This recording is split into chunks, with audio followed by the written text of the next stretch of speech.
السلام عليكم ورحمة الله وبركاته. بسم الله الرحمن الرحيم.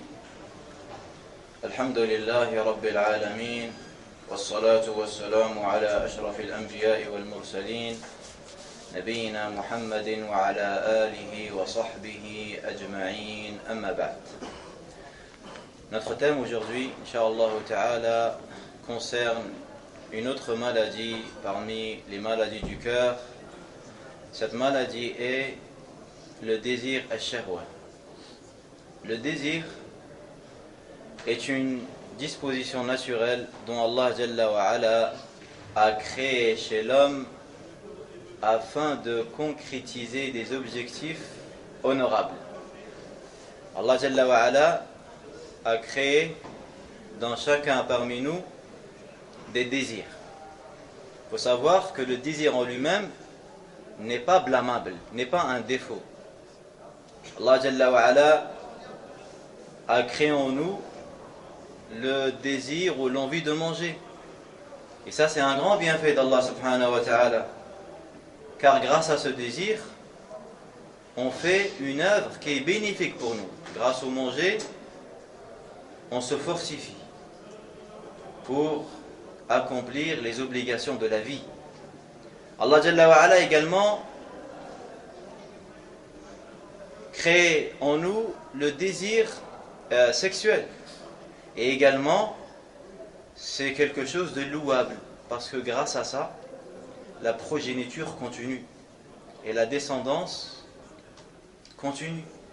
Donc si nous utilisons ces désirs-là et ces bienfaits-là pour se rapprocher d'Allah Jalla wa Ala, alors ça sera pour nous une jouissance et un bien. Mais si par contre on outrepasse et on dépasse les limites d'Allah Jalla wa Ala et on répond à nos désirs même dans le haram, alors dans ce cas-là on sera injuste et on sera blâmé. Allah Jalla wa Ala, par sa sagesse, il a instauré en nous ce désir-là pour nous éprouver. Est-ce que on va se contenter du licite, ou est-ce qu'on va dépasser les limites? Est-ce qu'on voudra toucher ce qu'Allah Jalla wa Ala ne nous a pas autorisé? Est-ce qu'on voudra goûter ce qu'Allah Jalla wa Ala ne nous a pas autorisé? De là est venue cette épreuve-là, et de là est venu ce sujet. Allah Jalla wa Ala a voulu éprouver ses serviteurs afin de distinguer l'obéissant du désobéissant et le bon du mauvais. Et bien sûr, les désirs sont nombreux. Shahawat kathira. Les désirs auxquels l'homme est confronté sont nombreux dans la vie. Mais le plus grand de ces désirs est celui qui concerne les femmes. C'est pour cela, Allah il a commencé par eux. Dans Surat Ali Imran, lorsqu'il a dit Zuyyina linnasi hubbu shahawat من النساء والبنين والقناطير المقنطرة من الذهب والفضة. Allah dit, on a enjolivé aux gens l'amour des choses qu'ils désirent. Femmes, enfants, trésors, et les grandes quantités d'or et d'argent, et les chevaux, et les bétails, et les champs, et tout cela est objet de la jouissance de la vie présente. L'imam Ibn Kathir, rahimahullah, a dit lorsqu'il a commenté ce verset, Allah le Très-Haut a mis les femmes en tête de ces tentations dans le verset, du fait que la plupart des hommes ont fait preuve d'imperfection et de carence à cause de cette tentation. Allah, lorsqu'il a cité les tentations, il a commencé par citer la tentation des femmes, parce que c'est la plus dure. Et également, Allah Jalla wa Ala, dans notre verset, dans Surat An-Nisa, il dit وَخُلِقَ الْإِنسَانُ ضَعِيفًا. Et l'homme a certes été créé faible. Savants du tafsir comme Taous et d'autres ont dit أي قِلَّةُ صَبْرِهِ عَنِ النِّسَاءِ. Il est faible, c'est-à-dire il est faible vis-à-vis des femmes. Il ne peut pas patienter sur les femmes.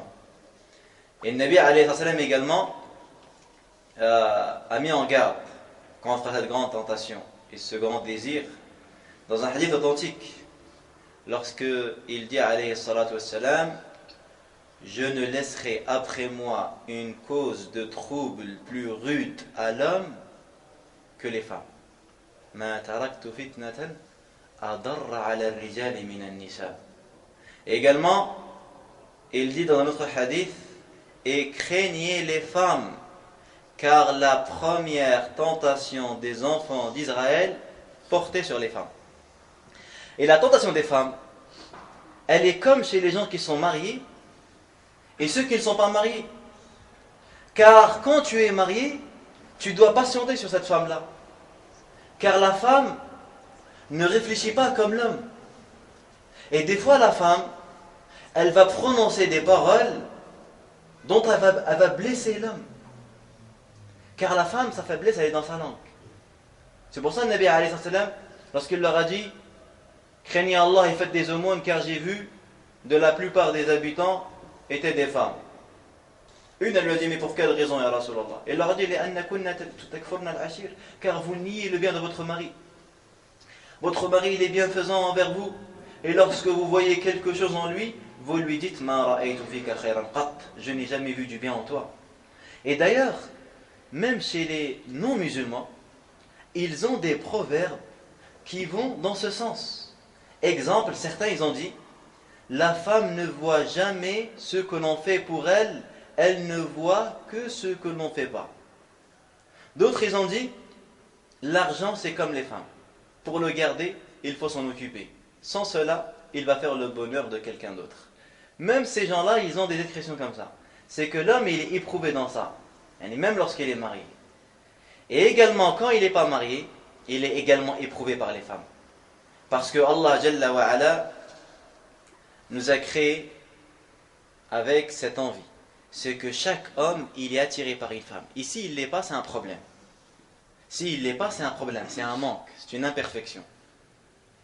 Comment est-ce que le musulman doit se comporter face à ce désir? Comment on doit se comporter face à ce désir et face à cette tentation? Comment toi, mon frère, le jeune, toi qui fréquentes les collèges, les lycées, comment toi tu te comportes face à cette tentation? Comment tu te comportes lorsqu'une fille elle t'appelle, elle t'envoie un message? Comment tu te comportes lorsqu'une fille elle te fait un sourire, ou lorsqu'elle te montre qu'elle est intéressée par toi? Comment tu te comportes? Comment tu réagis? Qu'est-ce que tu penses sur le moment même? Tu veux savoir comment se comportaient les vieux prédécesseurs? Subhanallah al-Azim. Un athar impressionnant d'un homme qui est nommé Abu Bakr al-Miski, rahimahullah. Abu Bakr al-Miski. Al-Miski, ça vient du musc. Pourquoi on l'appelle comme ça? Parce qu'il sentait bon. Il sentait très bon. Un jour, un homme lui a demandé pourquoi il y a toujours cette odeur qui se dégage de toi? Et il a raconté son histoire. Un jour, cet homme, Abu Bakr al-Miski, pendant qu'il marchait la nuit, il a trouvé une porte ouverte et une femme en train de crier au secours. Alors il est rentré pour l'aider. Et elle a fait semblant de lui dire qu'il y avait une bête, il y avait un serpent chez elle, et elle ne sait pas quoi faire, elle est perdue. Et bien sûr, lui, il a eu une bonne intention, et il est rentré chez elle pour l'aider. Elle a fermé la porte, elle lui a dit « Je t'ai ramené juste parce que je te veux, je te désire. Et si tu ne fais pas ce que je veux, je vais crier, et tout le monde va le savoir, et tout le monde va l'entendre. Et je vais faire semblant que tu as voulu me violer et m'agresser. » Imagine-toi. Toi, t'aurais fait quoi, toi? La ghalab, c'est une daroura, cas de nécessité. Je vais pas me faire des problèmes pour rien. Allez. Non, lui, il lui a dit quoi? Et il lui a dit, est-ce que tu peux me donner quelques minutes pour que j'aille m'embellir et m'arranger? Elle lui a dit oui. Et il est rentré. Et a'azzakumullah, c'est lui qui raconte ça. Il a pris les excréments et il s'est mis sur tout son corps. Et puis il est sorti, il a dit, me voilà. Elle lui a dit, va-t'en, sors de chez moi. Et il a dit, la nuit même, il s'est lavé, mais l'odeur ne voulait plus partir. Alors il a invoqué Allah Jalla wa Ala, il a supplié de le débarrasser de ça. Il dit, فلما كان تلك الليلة رأيت في المنام قائلا يقول لي فعلت ما لم يفعله أحد غيرك لأطيبن ريحك في الدنيا والآخرة فأصبحت والمسك يفوح مني واستمر ذلك إلى الآن. Il dit, pendant cette nuit, j'ai vu en rêve, une personne m'a dit, tu as fait pour nous ce que personne d'autre n'a fait. Wallahi, je te mettrai un parfum qu'il restera avec toi jusqu'au jour où tu vas me rencontrer. Et il a dit, et depuis que je me suis réveillé, je sens toujours cette odeur émaner de mon corps. T'imagines, subhanallah al-azim, karamat al-awliya. Et tu sais, ce qu'a fait cet homme-là est une œuvre honorable. D'ailleurs, le prophète sallallahu alayhi wa sallam, dans un hadith connu, rapporté par Al-Bukhari et Muslim, il dit, 7 personnes seront couvertes par l'ombre d'Allah le jour où il n'y aura aucune ombre que la sienne. Yawm al-Qiyamah. Le jour où le soleil sera à quelques mètres de l'humanité. Tu ne pourras pas te cacher. Il n'y a pas de toit. Il n'y a pas d'abri. C'est le jour final. C'est le jour où Allah Jalla wa Ala jugera l'humanité. C'est le jour où tu seras ressuscité comme le jour où ta mère t'a mis au monde. Tu n'auras ni de vêtements, tu n'auras ni de chaussures, tu n'auras rien. Tu seras comme le jour où tu es sorti du ventre de ta maman.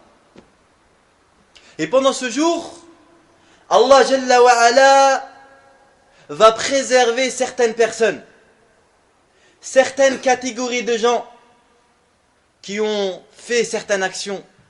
Allah va les honorer, Allah va les préserver, Allah va les gratifier. Ils seront protégés sous l'ombre d'Allah le jour où il n'y a que l'ombre d'Allah. Et les savants expliquent que cette ombre est l'ombre du trône, comme ceci a été expliqué dans d'autres versions. Alors qui sont ces gens-là? Écoutez bien. Un imam juste, c'est-à-dire un gouverneur qui dirige, qui gouverne un État juste. Un jeune qui a grandi dans la pratique du culte de son Seigneur. Allahu Akbar. Shabun nasha'a fi ta'atillah. Toi le jeune qui entend. Wallahi ya subhanallah, quel bienfait que t'entendes ce hadith alors que tu es encore jeune. Quel bienfait qu'un jeune entende ce hadith alors qu'il a encore la possibilité de le mettre en pratique.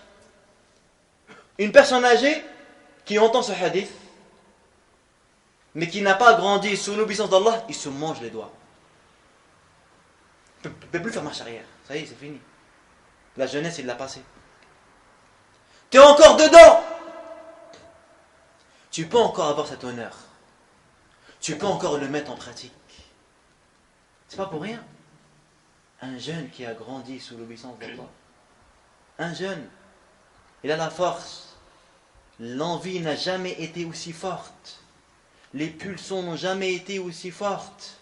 Et malgré ça, il grandit sous l'obéissance d'Allah Jalla wa Ala. Allah va le préserver. Allah va l'honorer. Il sera préservé sous l'ombre d'Allah le jour où il n'y a que son ombre. Également, 2 hommes qui s'aiment en Allah, l'heure de leur rencontre comme au moment de leur séparation. Puis, écoutez bien, un homme auquel une belle femme de haut rang s'offre à lui. Et il lui dit, je crains Allah. Et une fille, elle envoie un message. Tu veux sortir avec moi? Il dit, non, je crains Allah. Non, j'ai peur d'Allah. Non, c'est haram. Allah me l'a interdit. Et bien lui, là, il sera préservé sous l'ombre d'Allah le jour où il n'y a que son ombre. T'as vu? Les gens qui sont contents lorsqu'ils reçoivent cet SMS et qui disent, ouais, il n'y a pas de problème, ouais. Eux, là, ils n'ont aucun honneur. Eux, les gens comme ça, là, il y en a des milliers. On ne peut pas les compter. Mais par contre, les gens qui font le contraire, on peut les compter sur les doigts de la main. Et d'ailleurs, tu as remarqué, Allah Azza wa Jal dans le Coran, il s'est passé quelque chose il y a des milliers d'années. Des milliers d'années. Dans un château, porte fermée. Entre un homme et une femme. Cet homme, il s'appelle Youssouf. Et cette femme, elle s'appelle Zulaykha. Youssouf, un jeune, il est beau. Et quand je te dis il est beau, c'est une beauté qu'on n'a pas encore vue dans ce monde. Car le prophète sallam a dit, Allah, lorsqu'il a créé la beauté, il a pris la moitié et il l'a donnée à Youssouf. Et l'autre moitié, il l'a partagée entre ses créatures. Imagine-toi alors. Il est célibataire. Il est voyageur. Personne ne le connaît. Il est en voyage. Troisièmement, cette femme, elle est belle. Elle est riche. Quatrièmement, cette femme, elle n'a pas fermé une porte. Elle a fermé toutes les portes. Rallaqatil abwab. Cinquièmement, cette femme, elle s'est proposée à lui. Haytalak, vas-y. Sixièmement, cette femme l'a menacé. Si tu ne le fais pas, je vais t'emprisonner. C'est une femme qui a du pouvoir. Septièmement, son mari n'a montré aucune jalousie. Subhanallah. Toutes les causes réunies pour faire tomber Youssouf dans le haram. Comment Allah il a éprouvé Youssouf, subhanallah. Ajib. La dernière fois, vous vous rappelez, on a cité comment Allah il a éprouvé Ibrahim avec son fils. Regardez comment la sagesse d'Allah. Allah il a éprouvé Youssouf différemment. Par ça, par cette tentation-là. Là. Qu'est-ce qu'il a dit Youssouf? Comment il a réagi? Il s'est sauvé. Il s'est sauvé, elle s'est agrippée à lui. T'imagines ou pas? Il s'est sauvé. Et après, il dit quoi? Qu'est-ce qu'il dit à Allah? Il lui dit Rabbi, as-sijnu ahab ilayya mimma yad'unani ilayhi. Seigneur, la prison m'est encore plus préférable à ce à quoi il m'appelle. C'est-à-dire, je préfère aller en prison, être emprisonné, plutôt que de faire cet acte interdit. T'imagines la foi? T'imagines ou t'imagines pas? Et les gens comme ça, là, qui réagissent ainsi, ça ne peut être que des véridiques, que des sincères. D'ailleurs, vous connaissez tous le hadith de ceux qui ont été bloqués dans la grotte, les trois là. Un jour, ils marchaient comme ça. Ils ont été surpris par une pluie. Alors, ils se sont réfugiés dans une grotte.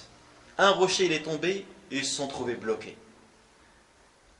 Alors, il y en a un parmi eux, il leur a dit Wallahi, il n'y a que Allah qui peut vous sauver de cette impasse. Il reste comme ça, il meurt. Alors, il leur a dit invoquez Allah par l'œuvre dont vous pensez que vous avez été sincère. Chacun parmi vous, il invoque Allah Jalla wa Ala par une œuvre dont il pense qu'il a été sincère. Écoute bien, parce qu'après je vais te poser une question. Alors le premier, il a dit Ya Allah, tu sais que j'avais 2 parents âgés. À chaque fois que je revenais de mon travail, je commençais à leur donner la nourriture avant même de donner à mes propres enfants et à ma femme. Jusqu'à qu'un jour il est venu, il a trouvé ses parents endormis. Il est resté debout toute la nuit, attendant que ses parents se réveillent. Et il leur a donné à manger. Ya Allah, si tu sais que j'ai fait cela pour toi, délivre-nous de ce rocher. Alors une partie du rocher s'est écartée, mais il ne pouvait pas encore sortir. Le deuxième, il dit Ya Allah, tu sais que j'avais une cousine et c'était la personne que j'aimais le plus. Un jour, elle était en pénurie, un besoin. Elle est venue me demander de l'argent pour se nourrir. Je lui dis je te donne de l'argent à condition que tu me laisses jouir de toi. Elle a accepté. Et lorsque je me suis mis sur elle, elle a commencé à pleurer. Je lui ai dit, pourquoi tu pleures? Elle m'a dit, je crains Allah. Alors je l'ai laissée et je n'ai pas fait ce que je voulais faire. Ya Allah, si tu sais que j'ai fait cela pour toi, délivre-nous de ce rocher. Une partie du rocher s'est écartée, mais il ne pouvait pas encore sortir. Et le troisième homme, il a dit, ya Allah, tu sais que j'avais des gens qui travaillaient pour moi. Et lorsqu'ils ont terminé leur travail, j'ai donné à chacun son salaire. Sauf un, il ne l'a pas pris. Alors, je l'ai gardé et je l'ai semé. Et j'ai eu, grâce à cela, une certaine richesse. Et il est venu quelques années après, et il m'a dit, crains Allah et rends-moi ma richesse, rends-moi mon salaire. Je lui ai dit, tu vois, toute cette bétail et tout ce que tu vois là, il t'appartient. Et il m'a dit, mais arrête de te moquer de moi, je ne t'ai pas laissé tout ça. Alors je lui ai répondu, ça provient de tout ce que tu m'as laissé. Et il a tout pris. Ya Allah, si tu sais que j'ai fait cela pour toi, délivre-nous de ce rocher. Et là, le rocher s'est écarté, ils ont pu sortir. La question que je pose à moi, premièrement, plus qu'à toi. Imagine-toi, ya akhi, que tu es le quatrième de ces trois. Par quelle action, là, tu vas invoquer Allah Azza wa Jal? Ou est-ce qu'à cause de toi, ils vont rester bloqués? Tu n'auras rien à dire? Réfléchis. Une action, on en a tous fait des actions, mais dont tu as été sincère. Une action comme ça, là. Une personne, personne ne te voit. Entre toi et Allah Azza wa Jal. Et de quelque chose de difficile. Tu as vu l'honneur.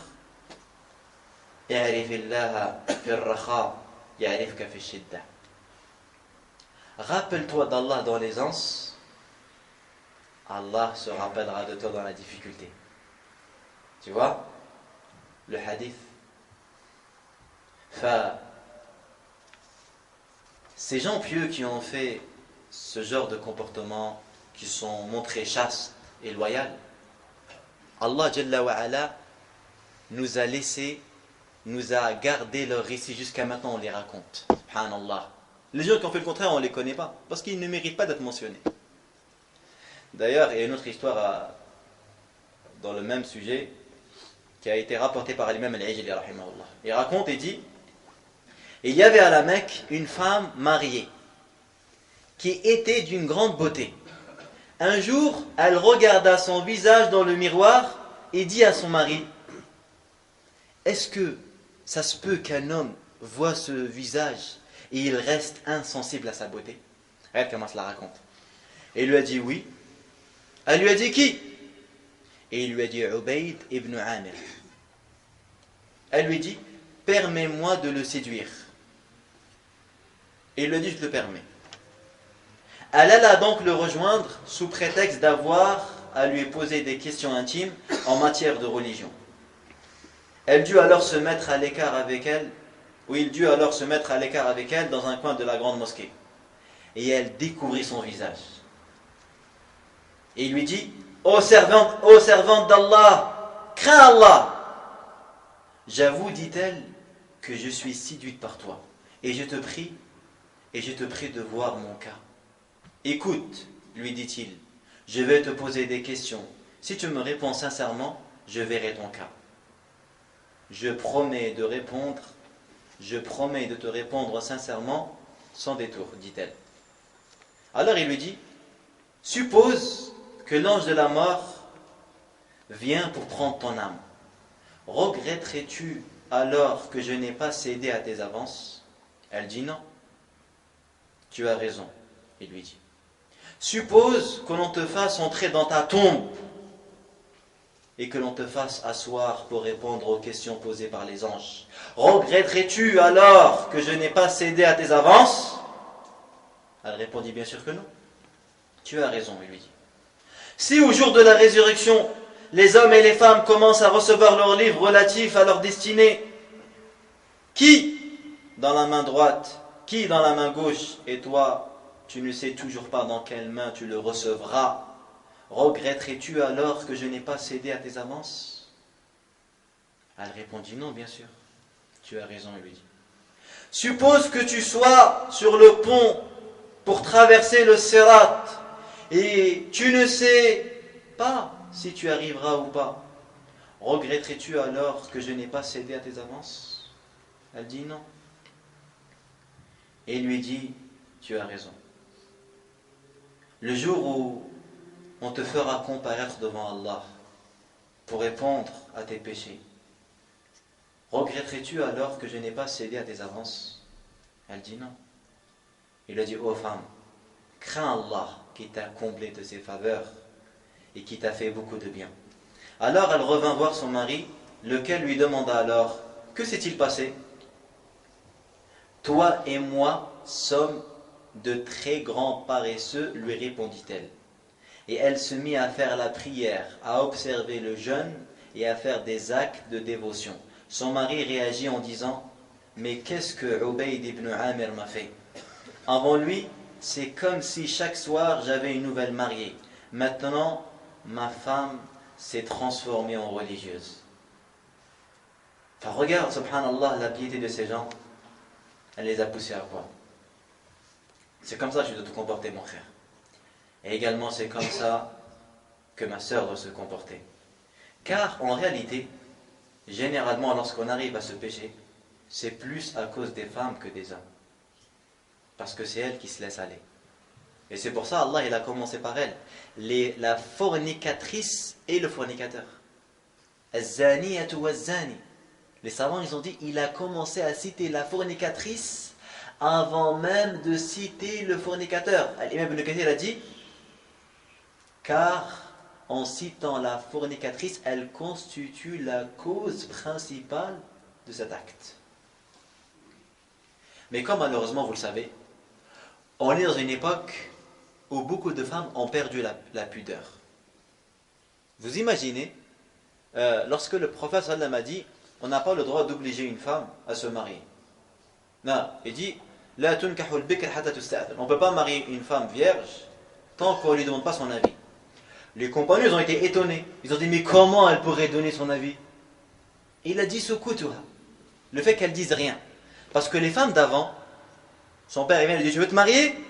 Elle a honte, elle dit rien, elle baisse la tête. Parce que, dahshem, elles ont plein de pudeur. Bien sûr, ça a changé maintenant. Maintenant, un père il dit à sa fille, tu veux te marier, c'est fini. Elle va danser devant lui. Tu vois? Mais maintenant, on y est arrivé pire que ça.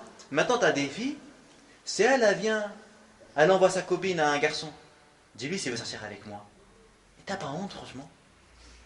Avant, ça n'existait pas, ça, avant. Avant, c'est toujours les hommes, les bonhommes, c'est eux qui allaient vers les filles. Et maintenant, c'est devenu le contraire.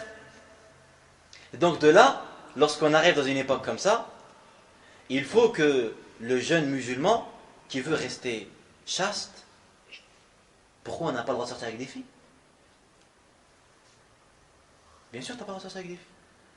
Tu ne le savais pas? C'est haram. C'est la yajouz. Mais qu'est-ce qu'il y a de mal? Taïb, qu'est-ce qu'il y a de mal? Est-ce que tu accepterais que ta sœur elle sort avec un garçon? Juste comme ça? Une fois, il y a un jeune, il a voulu polémiquer avec moi.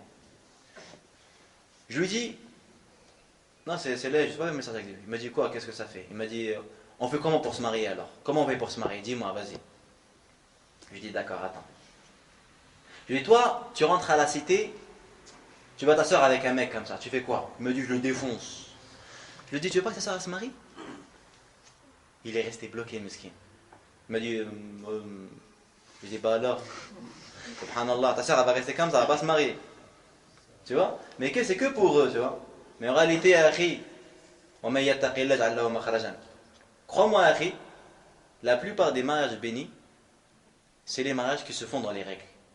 Ceux qui veulent jouer là. Un jour, un homme comme ça, pendant je ne sais pas combien de mois, il contactait une femme.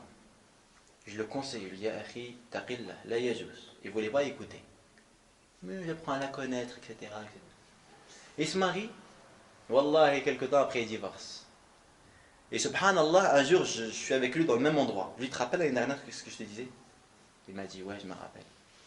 Et tu vois, les gens qui font les choses dans les règles, Allah, il leur met la baraka. Tu vois? Si tu penses qu'en allant obéir à Allah, tu vas être privé d'un bien, tu te trompes. Au contraire. Allah il va te ramener ta pourvoyance là où tu ne l'attendais même pas. Allah il va te ramener une femme pieuse, chaste, qui va te rendre heureux dans ta vie. Donc, comment se faire pour se protéger maintenant? Comme maintenant on sait qu'il y a des cas comme ça, Allah ghalib, comment un jeune va se préserver contre cette maladie? Tout d'abord, étudions les causes de cette tentation. Premièrement, les savants ils ont dit, la première cause qui emmène à cette maladie qui est l'envie, al-shahwa, la faiblesse dans la foi. Dha'f al-iman. Les savants ils ont dit, thalathatun min a'lam at-taqwa. Il y a 3 choses qui font partie des signes de la piété. 3 choses font partie des signes de la piété. Premièrement, tarku ash-shahwati al-madhmumati ma'a al-istimkani minha. Délaisser le désir interdit même lorsque tu as la capacité de le faire. Ça c'est un signe de la piété. Tu délaisses un désir haram alors que tu peux le faire. Deuxièmement, al-wafa'u bis-salihat ma'a nufuri an-nafsi minha. Être fidèle aux actions pieuses même lorsque l'ego ne veut pas le faire. Et troisièmement, rendre les dépôts même lorsque tu es dans le besoin. T'imagines? Quelqu'un il rend quelque chose, il en a besoin, mais il le rend quand même parce que ça ne lui appartient pas. Enfin, parmi les causes de cette tentation-là, c'est que les gens ils sont faibles dans leur foi. C'est pour ça qu'ils tombent dans ces désirs, ils tombent dans ces fitnas. Parce que leur foi, elle est faible. Deuxièmement, la mauvaise fréquentation. La mauvaise fréquentation. Quelqu'un, un jeune, il fréquente des gens, tous ses copains, il a une petite copine. Et lui, il reste 1 semaine, 2 semaines. À chaque fois avec ses potes, leur téléphone il sonne. Il commence à changer sa voix. Alors il reconnaît qu'il parle avec sa copine. Il dit, subhanallah, moi j'ai pas ça, moi. Il va patienter 1 semaine, 2 semaines, 1 mois, 2 mois, 3 mois. Et après, malheureusement, il va faire comme ses copains ils font. De toute façon, si je vais en enfer, je ne serai pas tout seul, il sera avec moi et puis c'est tout. Tu vois, Shaitan, après, il lui joue, il lui fait à l'envers. Ouais, mais le fait que tes potes seront en enfer, ça ne va rien t'apporter. Regarde ce verset. Allah Jalla wa Ala, il dit وَلَن يَنْفَعَكُمُ الْيَوْمَ إِذْ ظَلَمْتُمْ أَنَّكُمْ فِي الْعَذَابِ مُشْتَرِكُونَ. Allah, il s'adresse aux kuffars en disant, et aujourd'hui, le fait que vous soyez châtiés ensemble ne va rien vous apporter. Parce que Allah Jalla wa Ala, il a créé en nous un sentiment qu'on appelle at-tasalli dans ce bas monde. Lorsque tu vois une personne qui souffre de quelque chose dont toi tu souffres, tu as moins mal. Par exemple, tu es pauvre, tu n'as pas d'argent, ou tu n'es pas marié par exemple. Après tu vas regarder tes potes qui ne sont pas mariés comme toi, tu dis bah alhamdoulilah, je ne suis pas tout seul, eux aussi ils sont pareils.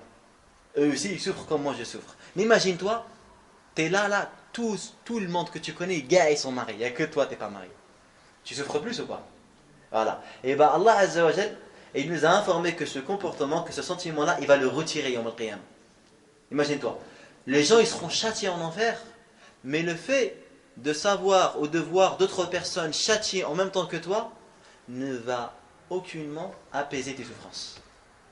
Pour te dire vraiment la grande difficulté et la grande humiliation que subissent les habitants de l'enfer, qu'Allah nous en préserve.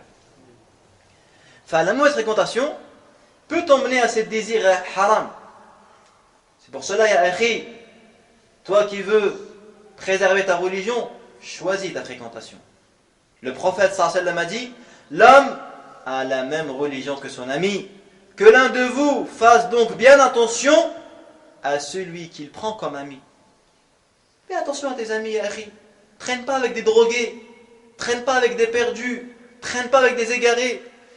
Tu risques de faire comme eux sinon. Également, troisième cause qui mène vers cette tentation, il y a le fait de ne pas baisser le regard.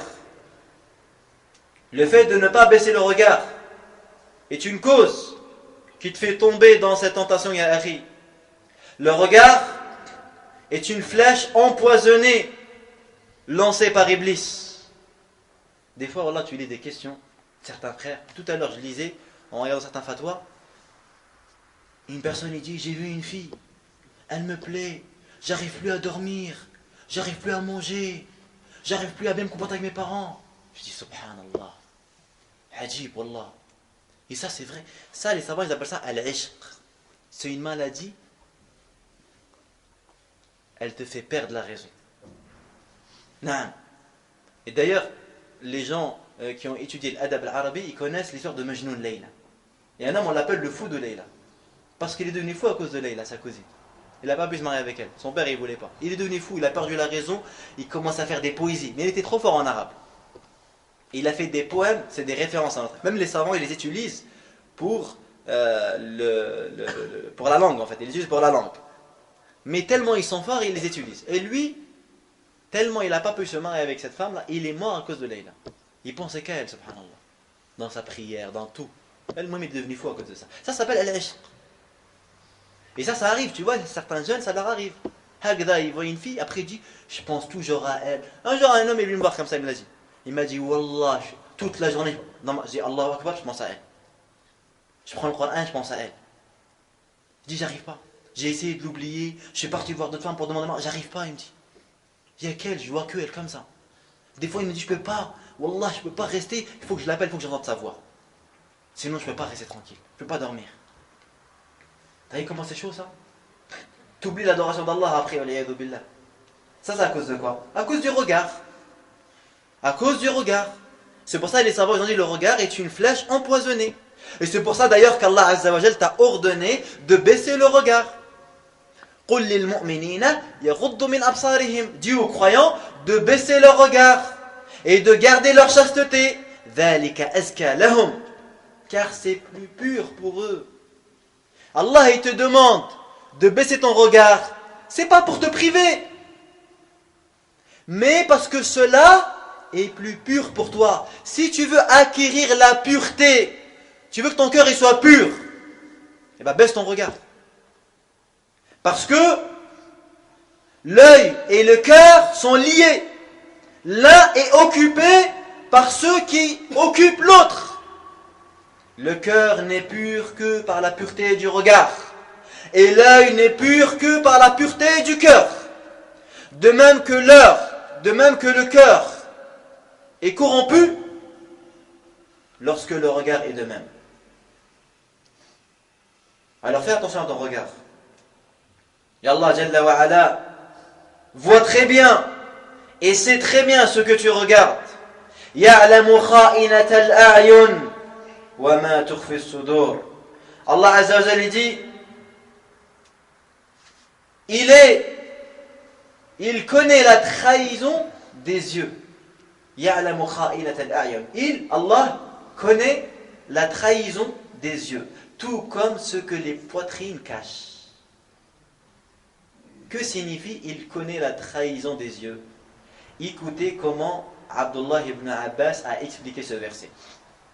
Il dit kha'inatul a'yun huwa ar-rajulu yadkhulu ala ahli al-bayti baynahum wa fihim al-mar'atu al-hasna aw tamurru bihi wa bihim al-mar'atu al-hasna fa idha ghafalu lahadha ilayha fa idha fatinu ghadda fa idha ghafalu lahadha fa idha fatinu ghadda basarahu anha. Abdullah ibn Abbas il explique ce verset. Wallah il dit, Allah connaît la trahison des yeux. Il dit, c'est l'homme, il rentre chez quelqu'un, et chez eux il y a une femme qui est belle. Lorsqu'elle passe, il regarde. Et quand la famille s'aperçoit qu'il est en train de la regarder, il baisse son regard. Et quand la famille ne le regarde plus, il commence à regarder. Tu vois, comme des gens, tu vois, ils ont les techniques, genre, ils se grattent comme ça, voilà. Genre, il est où mon portable en fait? Tu vois, comme ça. Ils ont des techniques, juste pour que ses yeux, c'est-à-dire ça, c'est des choses que même celui qui est avec toi, il ne le voit pas. Pourquoi? Parce que c'est une réaction brusque. C'est une personne, genre, il fait vite fait comme ça.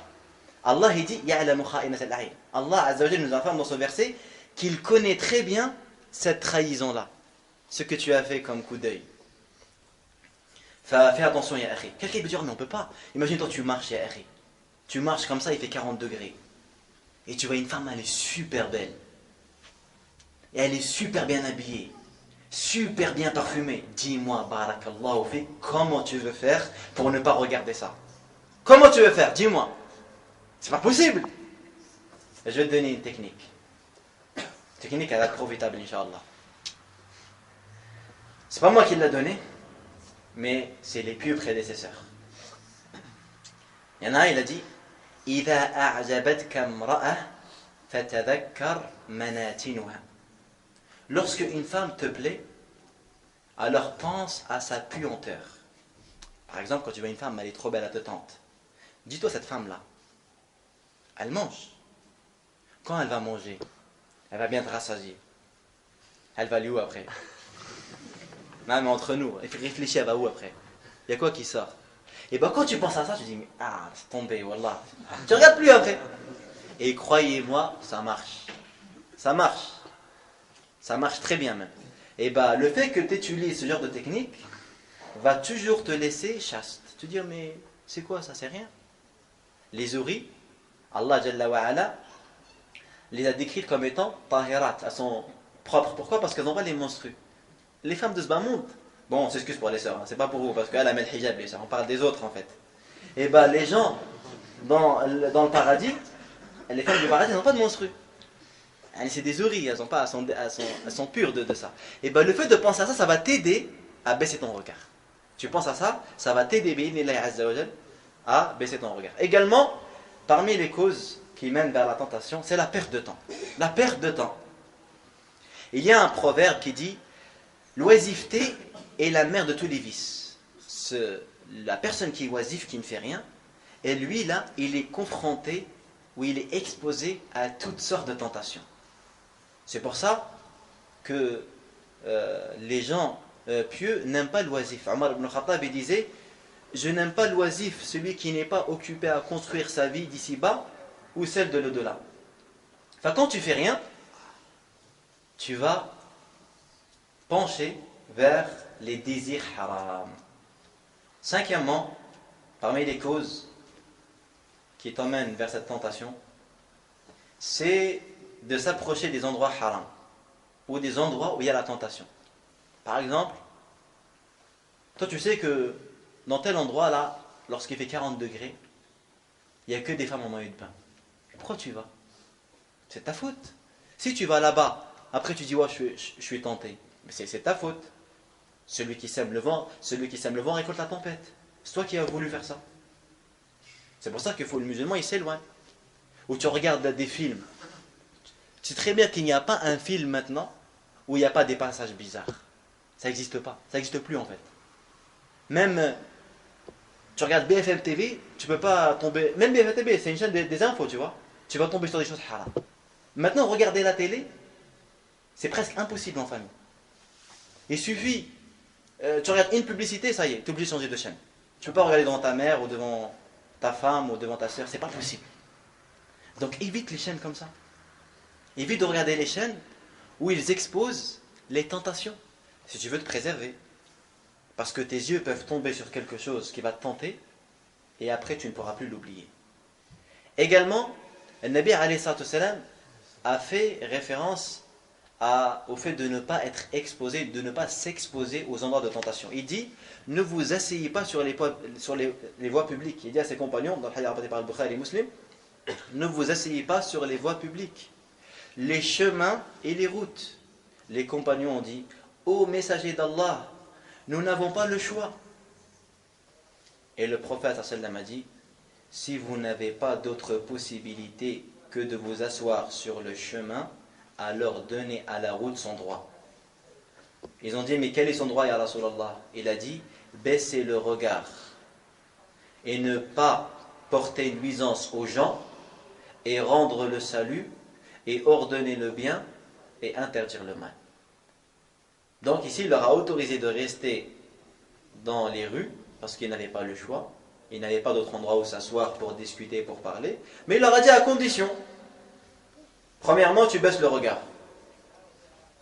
Deuxièmement, tu ne portes pas nuisance aux autres. Tu ne fais pas du mal par ta voix. Et des gens, des fois, il se met à côté de son hall, il crie.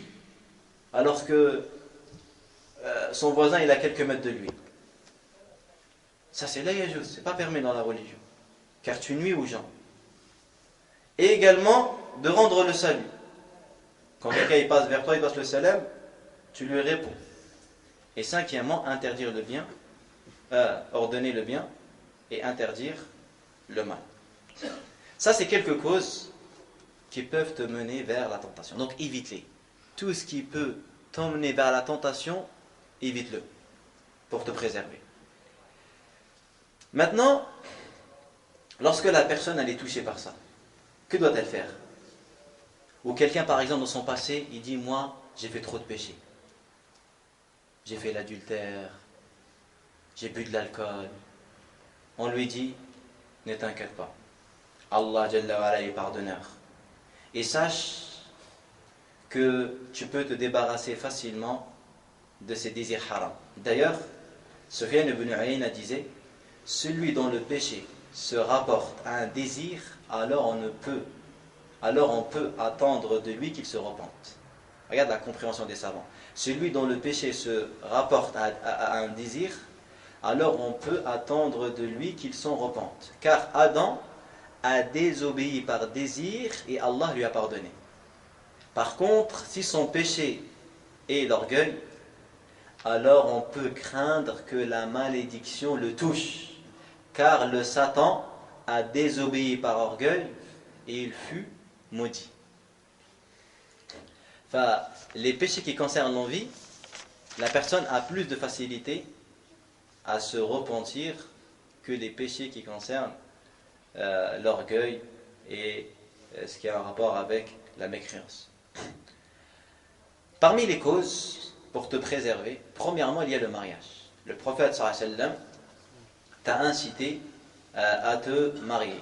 Et il dit dans le hadith rapporté par Al-Bukhari et Muslim, ô vous les jeunes, celui qui est en mesure de se marier parmi vous, qu'il le fasse.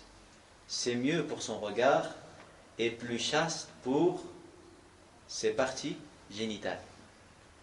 Et quant à celui qui ne peut pas se marier, qu'il jeûne, car le jeûne lui sera un bouclier. Tu vois? Donc, tu te préserves comment? Tu te maries. Tu ne peux pas te marier, tu n'as pas les moyens de te marier. Qu'est-ce que tu fais? Tu jeûnes. Certaines personnes, malheureusement, ils ont recours à un autre acte qui est également interdit, qui est la masturbation. La masturbation, ya akhi, elle est interdite, car elle consiste à chercher au-delà des limites que la religion a fixées. Allah Jalla wa Ala dit dans Sourate 23, versets 1 à 7, Sourate Al-Mu'minun, Qad aflaha al-mu'minun. Bienheureux sont ceux les croyants, ceux qui sont humbles dans leurs prières, qui se détournent des futilités, qui s'acquittent de la zakat et qui préservent leur sexe de tout rapport, si ce n'est qu'avec leurs épouses ou les esclaves qu'ils possèdent, car là vraiment on ne peut les blâmer. Écoute bien, alors que ceux qui cherchent au-delà de ces limites sont des transgresseurs. Celui qui s'est masturbé, il a cherché au-delà des limites. L'imam al-Baghawi a dit dans son exégèse, il y a là une preuve en cela que la masturbation avec la main est interdite, et c'est l'avis de la majorité des savants. Bien sûr, il y a certains avis, certains Hanbali et certains Hanafi, qui l'ont permis pour la personne qui craint de tomber dans l'adultère. Mais en réalité, ces gens qui l'ont permis, ils l'ont pas autorisé. Mais en fait, c'est une règle, il y a une règle qui dit que lorsque tu es entre deux mâles, tu es obligé de tomber dans l'un ou dans l'autre. Alors, tu choisis le moindre. C'est une personne ici qui va tomber dans l'adultère. Il est sûr de tomber dans l'adultère. Il a entre deux choix. Soit il a recours à ça, ou soit il tombe dans l'adultère. C'est quoi le moins grave? Le moins grave, c'est qu'il ait recours à cet acte-là, à la masturbation, parce que c'est un péché qui est moins grave que l'adultère. Mais c'est pas autorisé. C'est haram. Parce que si ce serait autorisé, le prophète l'aurait cité. Mais il dit, celui qui ne peut pas se marier, c'est quoi la solution qu'il a? La seule solution qu'il a, c'est quoi? C'est le jeûne. Et ça suffit comme bouclier. Et ça suffit comme protection. D'ailleurs, l'imam al-Qurtubi, il dit, Kullama qalla al-aklu dha'ufat ash-shahwa. À chaque fois que tu manges moins, tes désirs sont moins forts.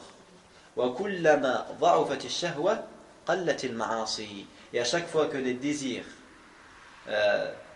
diminue, les péchés également diminuent. Également, pour se débarrasser de ça, il faut toujours remplir son temps. Il ne faut pas laisser un temps vide. S'occuper par du sport, par des activités, ça aide beaucoup le musulman à faire face aux désirs interdits. Le fait de t'occuper, parce que l'énergie, lorsque tu vas la puiser dans le sport ou dans des choses qui sont licites, ça va t'aider dans ne pas chercher autre chose. Quatrièmement, l'invocation. Invoquer Allah Jalla wa Ala. Quelqu'un il pourrait dire, mais toujours on cite l'invocation dans toutes les maladies. Oui. L'invocation, mes frères, est la cause de tout bien. Il y avait un savant, il disait, celui qui frappe la porte en instance risque de la voir s'ouvrir. Celui qui frappe la porte tout le temps, il risque de la voir s'ouvrir.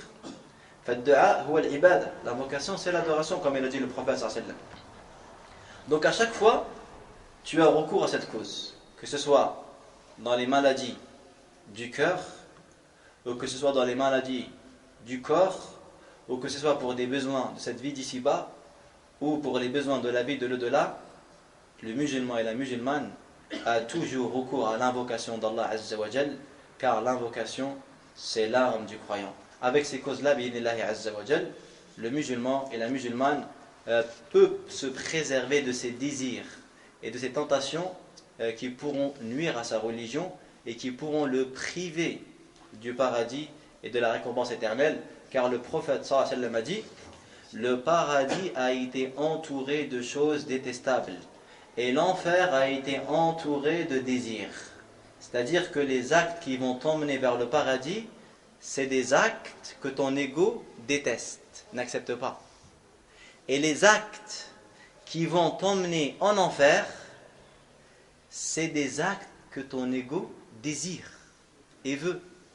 Donc si tu veux acquérir Al-Jannah, tu dois être à l'encontre de tes désirs et à l'encontre de ton ego. Et nas'al Allah jalla wa ala an yu'inana ala anfusina. Allahumma hadina li ahsani al-akhlaq, la yahdi li ahsaniha illa ant, wasrif 'anna sayyi'aha, la yasrifu 'anna sayyi'aha illa ant, walhamdulillahi rabbil alamin.